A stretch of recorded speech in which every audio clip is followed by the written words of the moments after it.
So starting out saying, I just want to be able to replace my income, and then taking the next step and then saying, okay, how do you build a team and how do you serve people better over time? Because having let's say a 30 or 40-year career, a big risk is that your income is dependent on someone else, right? So you have very little control of what happens. So the earlier you take that jump, probably makes it a little bit easier. Welcome to episode 41 of the Innovating Advice Show. I'm joined by Louis van der Merwe, co-founder and director at WealthUp in South Africa, which he started when he was in his mid-20s. In this episode, we're chatting about how Louis gained the confidence and skill to start a financial planning business so young. We also discuss how it's grown to have 4 employees, all of whom are on salary. Louis' thoughts on whether business owners should be worried about advisors leaving and have strong non-competes in place, and how much of Louis' success has come from stumbling across great ideas and opportunities. Links and show notes at innovatingadvice.com/episode 41.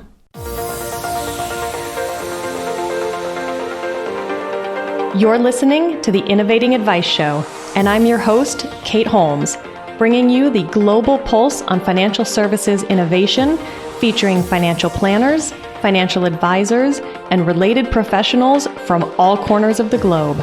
Let's dive in. Goedemiddag, Louis. Goedemiddag, Kate. So that is good afternoon in Afrikaans, and I've been practicing. Am I getting any better? Absolutely. That's spot on. Awesome. Louis, thank you for joining the show. And one of the things I really want to start with is a conversation that has actually come up with a few colleagues lately. And it's this idea around sort of having confidence to go out and start your own business. And I've talked with people that have been in firms or large companies for a number of years, and they've got this itch to start something, but they're like, oh, I don't have enough experience, or I don't have enough confidence, or I don't have enough, business knowledge. And so I love that you actually started WealthUp in your mid-20s. So take us on that journey. Thanks, Kate. I think it's something that was very intentional. Starting out right out of varsity, I had the opportunity to be employed at a larger business and really learn the process of giving financial advice. But some point of me always had this pull towards building a business, not just on my own, but with a group of people. And when these opportunities arise, I guess you have to weigh them up.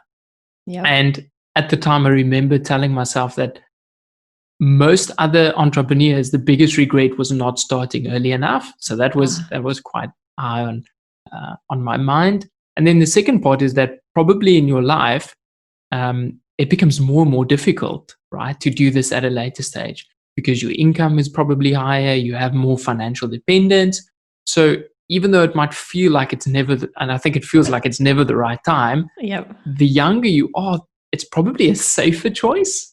So I almost tried to trick myself into just reframing it and saying that what's the worst that can happen, right? I can go back, go and find another job. Unfortunately, at that stage, it was very possible.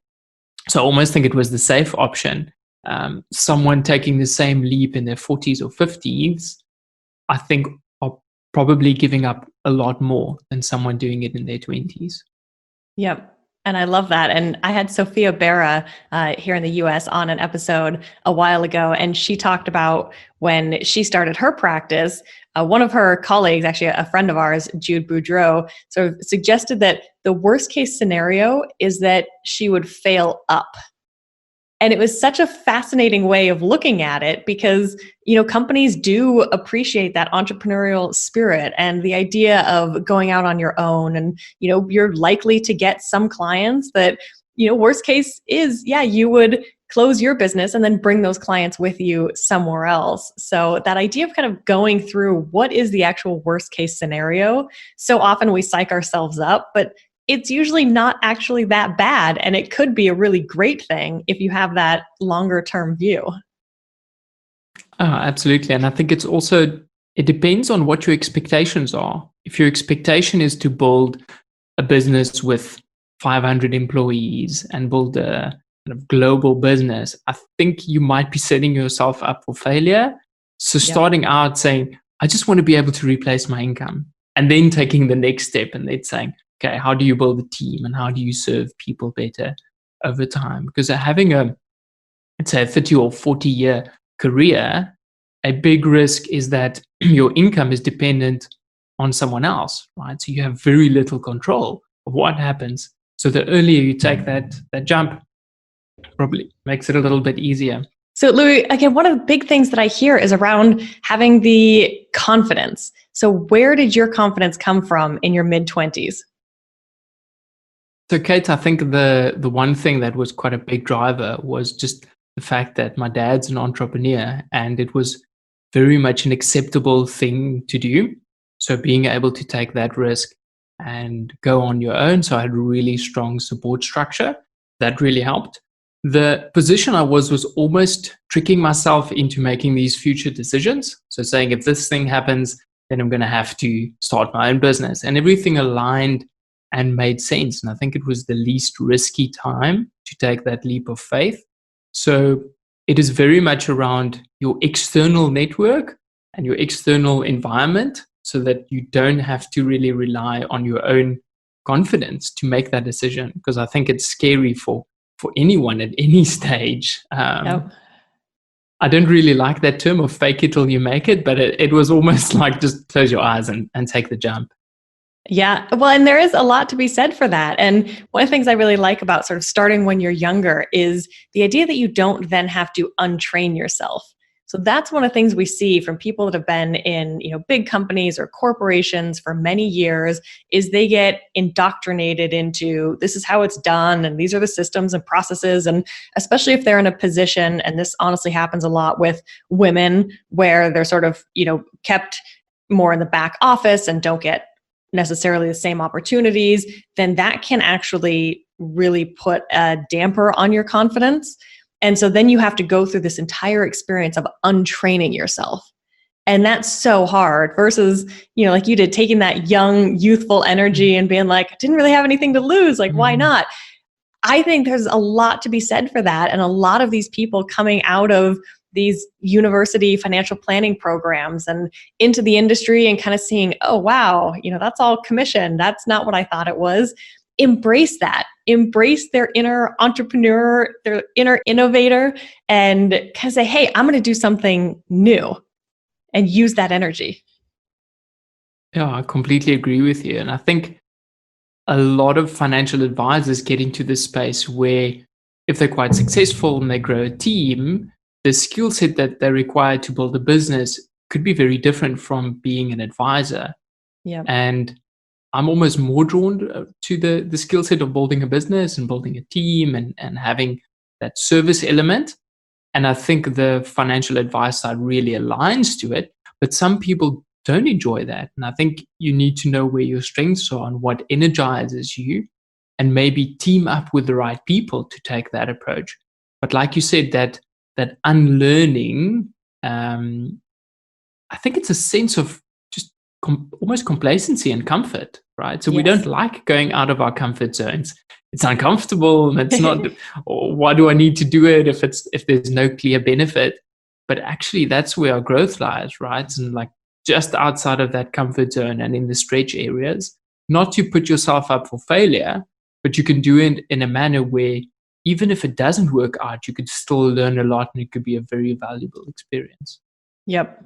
Yeah. So Louis, you've said you were set up for income from day one.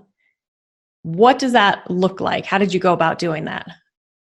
So the process was to make sure that we could have the licensing in place. So in South Africa, it takes quite a long time to get your financial services license.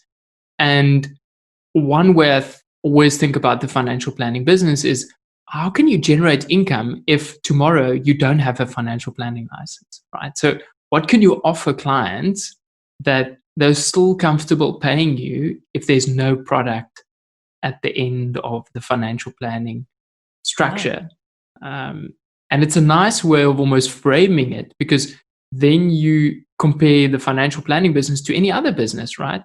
So people delivering a service, whatever that might be, and Tony Shea from Zappos say that they're in a service business, right? They just happen to sell shoes. Yep. And I think we're in the same, right? It's the same. We're in the trust business. We just happen to have some financial products that you might or might not need.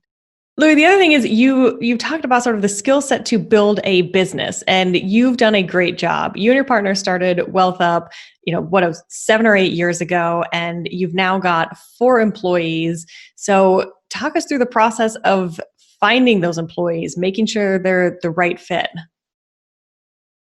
I think it's quite an interesting question because it's probably not the traditional approach. It was almost the employees finding us. So we very much believe that the attitude is probably the most important thing, right? Yeah. So Seth Godin also says, hire for attitude and train for skill. Yep. So you could learn almost any skill these days and probably at a low cost, and you could do it online. And the people that were attracted to the business, I think in some element enjoyed that it's a slightly different approach. So we use technology quite a bit. We really want to make things simple for clients. And that's something that all of a sudden I see playing out a lot, right? So even the bigger financial institutions saying we're making the complex simple. And I think instead of us saying, okay, we need to expand this part of the business, it was very much, there's this person, is it the right time and does it make sense and is it a good fit? And if that's a good fit, then we figure out what the next steps are. I think it's also it's a great position to be in if you're a small business, but maybe if you're a couple of 100 employees, that process doesn't work. Yep. So how I think about it is almost saying, well, what we've done up until here, we shouldn't hang on to that too strongly in terms of what we're going to do going forward. Yeah. So that kind of legacy issues is the thing that kills most businesses, right? This is the way we've always done it. And I wouldn't want to hang on to that and almost intentionally just say, okay, forget about the way we've done it, like where we are now and what we need to do in the future, because things change, right? You would have expected the situation where we are now. But I think you can still align and use certain processes and ways of thinking to create a robust business for whatever life throws at it.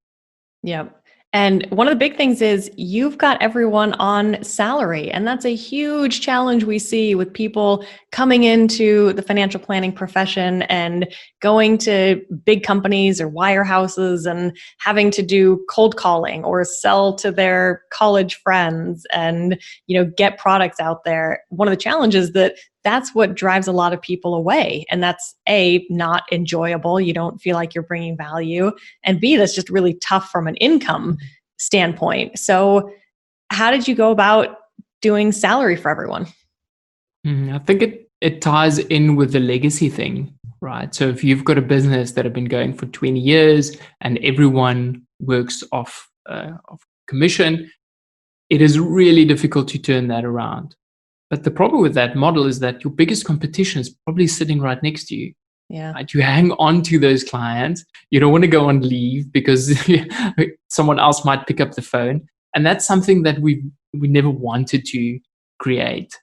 If I look back on our class of people that studied for their CFP exam, a very small part of them are still in the industry. And the number one killer is the fact that they don't want to be seen as that salesperson, right? And I think that is a model that we need to change because the advisor is not enjoying it, the client's not enjoying it, and it's really not sustainable. But if you start off a business from day one saying, how do we approach this together, and what can we put in place so that everyone can earn a salary and also share in the profits? Like any other business, right? So most businesses have some form of profit share and some basic salary. Why should financial planning be any different? Yeah. So it's just, I think, not hanging on to those legacy things and rather saying, okay, which businesses do we think we can take some of the better parts from and learn from? We're very fortunate that this business has got an annuity type of income, right? Which very few industries have, other than financial planning and maybe software as a service. There's not a lot of annuity stream businesses. And I think that can fund like a really great business. But traditionally, it's been that gap between the advisor and the rest of the team is massive. Yeah. And I think you need to bring that a little bit closer and allow for this kind of safety component and almost do away with the rainmakers of this person is bringing in all the business. The clients need to be attracted to the way of doing business and what you're doing, and then serviced by the team, which is very different from what most advisory businesses look at it, I think. It is, yeah. But thankfully, it is the way things are slowly starting to move. Certainly not as fast as I would like, but seeing examples like you is what I think helps continue to push that needle. So, Louis, what is your fee model? So at the moment, most of our income is still from the assets under management, right? So we've got a sliding scale where we look after clients' assets. We offer holistic financial planning, but that is the mechanism that they pay us through. Over time, I think that would change more into a hybrid model. So we started introducing subscription fees. We started introducing alternative ways of clients paying us. We're trying to very much move away from the commission. So the commission from products is almost negligible in our business, which I'm grateful for. And I think the same transition is happening in that space where there are clients with financial planning needs, but they maybe haven't accumulated liquid investable assets. Yes. Right. So we wanted to create a structure to work with those clients through either a project fee, an hourly fee, or in the employer model, a monthly subscription where we help their employees to increase their financial education, right? And to create a really simplified one-page financial plan. And finally, these clients are saying, actually, I know what I've got and I know what I need, and I'm bored and I didn't need to get another financial product. So very much just moving away from the product element. But I almost think about it in reverse, right? Saying, if you know this is the income that you need to generate to cover your costs plus your profit margin, does it really matter how you generate that income as long as the client knows what they're paying and how they're paying? Yep. The mechanism is probably not that important as long as it's mutually beneficial. So I think we might sometimes be too flexible in that payment mechanism, but I'm not too worried how we get paid, other than if a third party pays us. If it's a transaction between two people and it's mutually beneficial, then I think the payment mechanism is probably not that important. Yeah, that's perfect. And that's a really great way of looking at it. And I want to touch on the employer model in a minute. But one of the things I want to ask you, as again, we're looking at sort of how businesses are evolving, how financial planning businesses are evolving. One of the other things I keep seeing is, and I don't know if it's because of the pandemic and people are looking at other jobs, but the idea of companies that are holding employees to like multi-year non-compete clauses. And so it's like there's this huge fear of employees leaving and going to start their own. And there's sort of two schools of thought around that. But I wonder what your thoughts are, since you've got some employees, you've brought great people in. Are you worried about losing them and having them start their own business? I can't remember who it was, but someone once said that the risk of not training those employees and keeping them, sort of kind of keeping an employee that's not adding value, is probably much bigger than having a great employee and losing them.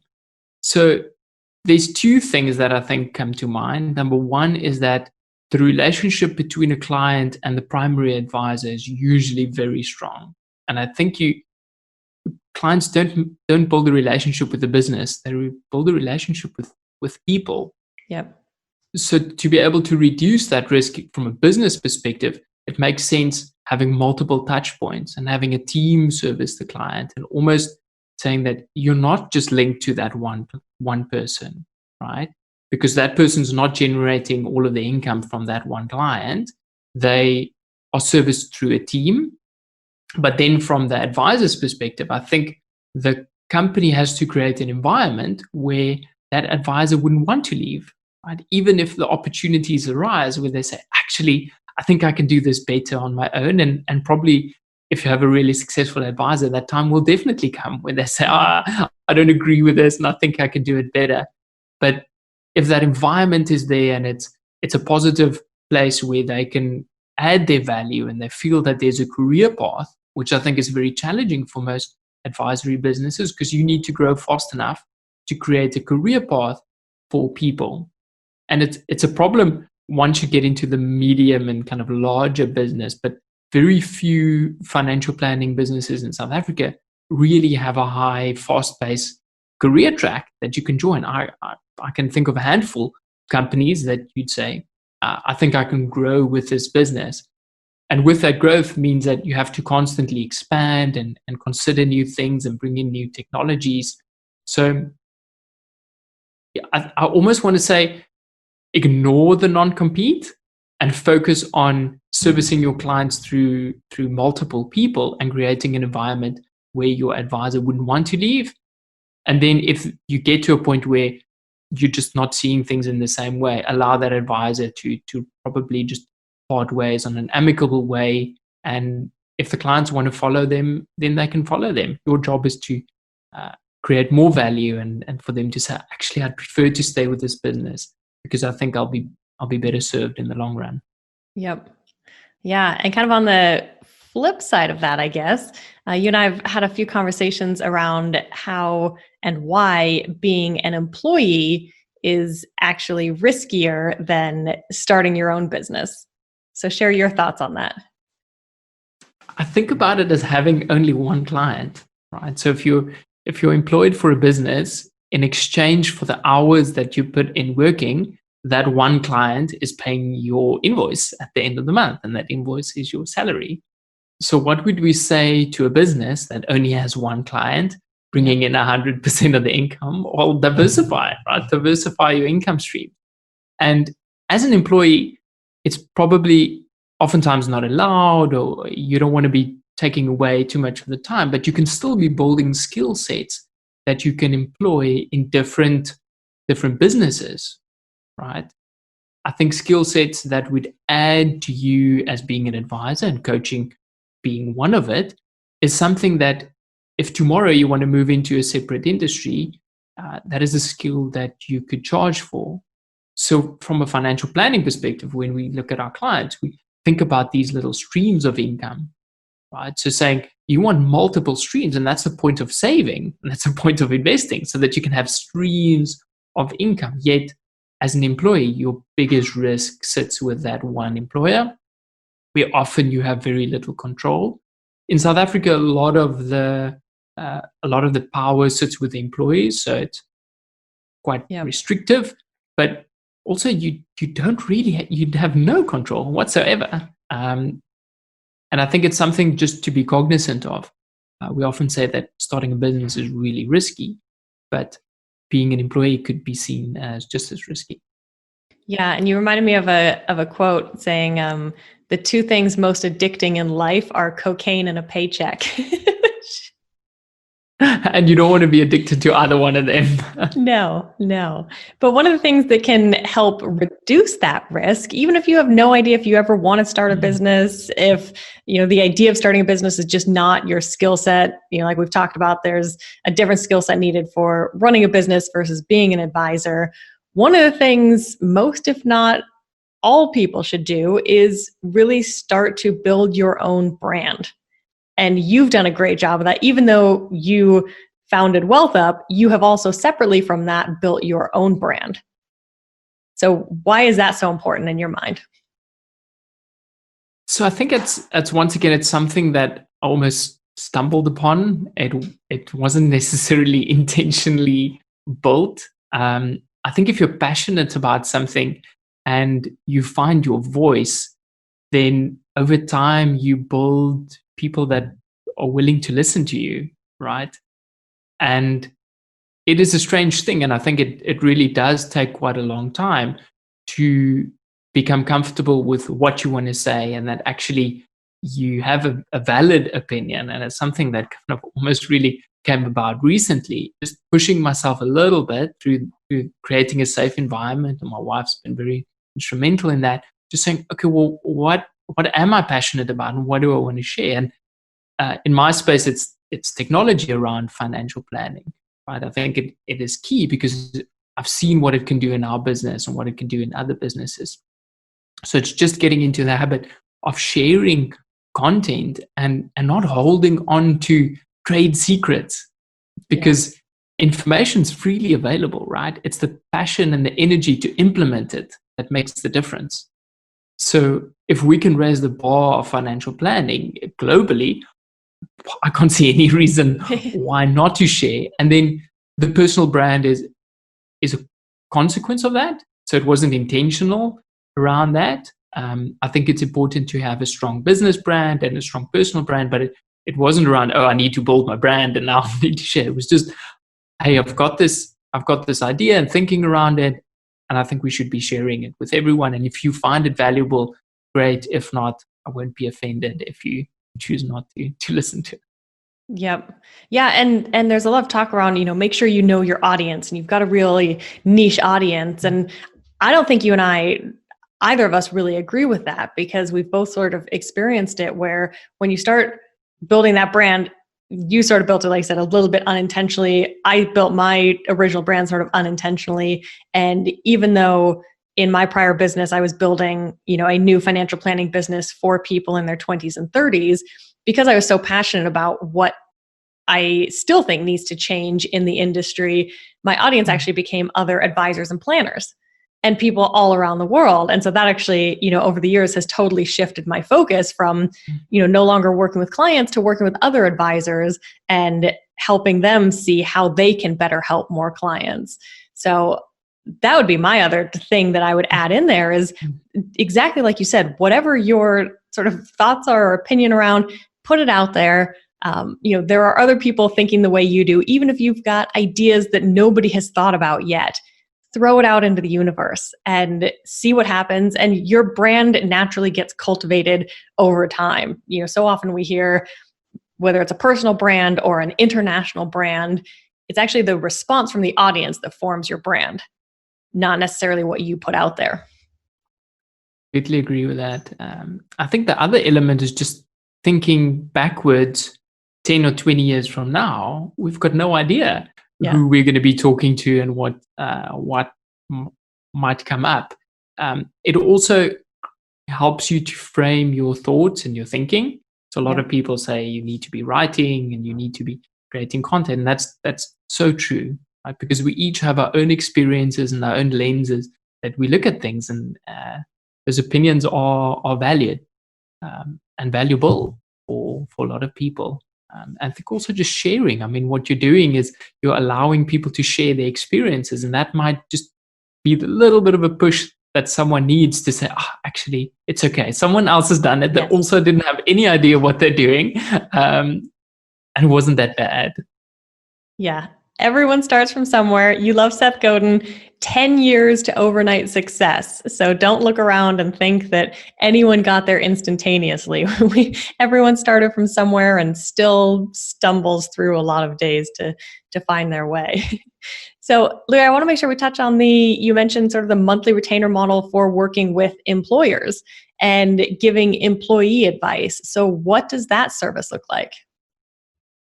So it's something, once again, that kind of we stumbled across. We looked at the employee benefits model in South Africa, and that is essentially where specific advisors would look at the employee benefit structure, so pension, provident, and group risk employers, and was completely broken, right? It was only working with the human resources department, and they would meet once a year and they'd say, okay, great, this is the package that we want to offer to your employees. Whereas if you look at it from a client perspective and you say, this employer group is just a bunch of people that all have similar needs, and if we group all of the individual needs, that together should give you your group structure, right? So taking that approach and saying, do these people even know what they have from an education perspective? And also, is it valuable in their lives? I think that when we look at it in reverse, it meant that we could create something similar, but through a different experience and a different process using technology. And this is probably in the last 4 years where we've been working with some larger businesses where they've had these frustrations, saying that the products probably all becoming commoditized, but our employees don't really know about it. They're still worried about their finances, and there's a lot of studies that says financial stress is the biggest part of of a lot of people's workday, and it can cause all sorts of problems. And when we approach it in a manner of speaking to employees, taking a bit of time, it's probably a lot more work. But those employees were so surprised that the employer has taken the effort and the energy to make them aware of what they have and actually create the flexibility so that they can plot these benefits to their own financial planning. It's just the outcomes being phenomenal. But it has meant a bit more work, and it's fun. Yes. And I had Andrea Middle of the Netherlands on in one of the first episodes, and we talked a lot about this. And it's my background, what I did for sort of my first 10 years in the industry. And I have said for years, I absolutely think the best way to spread the word and experience of financial planning is to do it the way you are, working with the employers to get in and talk to the employees. And it's also countering what a lot of the employees have experienced. A lot of the people I've seen that do get to go into the companies are unfortunately product salespeople that are not selling products in the employee's best interest. I've had to work with a lot of people to unwind some of those. So there is some hesitation, understandably, on the employee's part to think, hey, somebody's actually coming in and giving me objective advice and showing me, you're right, those employee benefits. I used to actually I would go into companies and play a game of Jeopardy. And I had this whole presentation around Jeopardy where I would just try to find out, how much did people know about their employee benefits? And you're right, they don't. Like it's overwhelming, right? But there are so many great things that the companies try to do to provide those benefits. They just don't actually get the information out there in a way that's relevant to employees. So sort of in addition to doing these group sessions and everything, you mentioned earlier that there's actually like a simple, almost a one-page financial plan that employees get. Yeah. Funny enough that you mentioned that. So in South Africa, most of the large insurance businesses, once a year, they send you a box full of envelopes with your annual benefit statements, right? So that's the only time that you see what your retirement values are worth and what you have, and probably most of them never end up with the employees. And we were shocked, right, at this, because in a world where you can log on every second and see your values, surely this shouldn't be the norm. And when you're dealing with an employer, you already have, I would say, 60% of the information that you need to create a basic financial plan for someone. So a lot of the work can be done beforehand, and in an hour virtual consultation, you can help someone, and we use Asset Map because it's really easy to bring in other pieces of financial information. Because looking at something in isolation and then seeing these green, amber, or red lights saying you're on track or not on track for retirement is not very valuable. But as soon as you look at your finances holistically, and you can then see, okay, am I on track for reaching what I want to achieve? And give a sense of where they are, and most importantly, what they can do to get closer to those goals. And not saying you need to save more, because no one's got this extra available cash at the end of the month, right? Looking at the other levers that you can pull and giving them some sense of control, I think actually can put financial planning in a more positive light, and you can inspire people to take action instead of scaring them to take action. Sometimes it might be necessary for the harsh reality, but we've just seen that the basic response, and I think it's human nature, is to shut down and to avoid and to not deal with that thing, right? So it's very much the coaching element of how do you get someone to move forward in a positive light? And by simplifying things, just showing them what they have and what it means. Because no one deals with these things on a daily basis. We think we have to throw these acronyms and things at them. So we really try to ban jargon and just sit next to someone, go through the process, explain to them as if they've never heard this, because they probably haven't ever really understood, and try to create a sense of just allowing them to know what's going on. Yeah, I love that. And you're right. Never assume, no matter who you're talking to, whether you're talking with executives or, your initial part-time employees, never assume that people understand this stuff, know how it works. I love that you ban jargon. I love that you're going in and doing this, that you've built this business. You've got so much great stuff going on. So where do you see the future of the profession? What changes do you see on the path ahead? I think the changes are kind of very much in terms of what's already happening, right? So if you look at all these value of advice studies, it's almost screaming at us saying that the value lies in the relationship element, right? Which probably great advisors have been doing for a long time already. But what technology has allowed us to do is now actually scale that a little bit. No client wants to be scaled, but it means that you can build probably a bigger business with better processes and more communication, better quality communication, and away from these like formal annual reviews, right?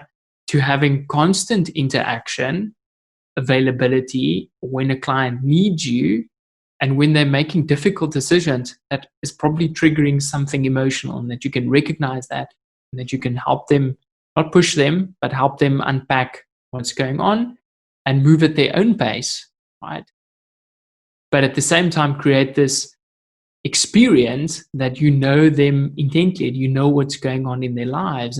And I think the simple thing of just following someone on social media, knowing that their grandchild's just born, right? That's so powerful in a relationship, but yet you can use technology to remind you and prompt these things. So I think if we look back 10 years from now, the value of an advisor would probably have increased exponentially by bringing in this constant interaction and constant almost companion of when you need to make decisions in your business, in your personal life, just having a sounding board. And that might mean implementing a financial product, or it might mean that the financial product seamlessly integrates with the things that you already use. We see that in our banking, right? So you log into your banking account and it says, do you want to toggle this lever to increase your insurance?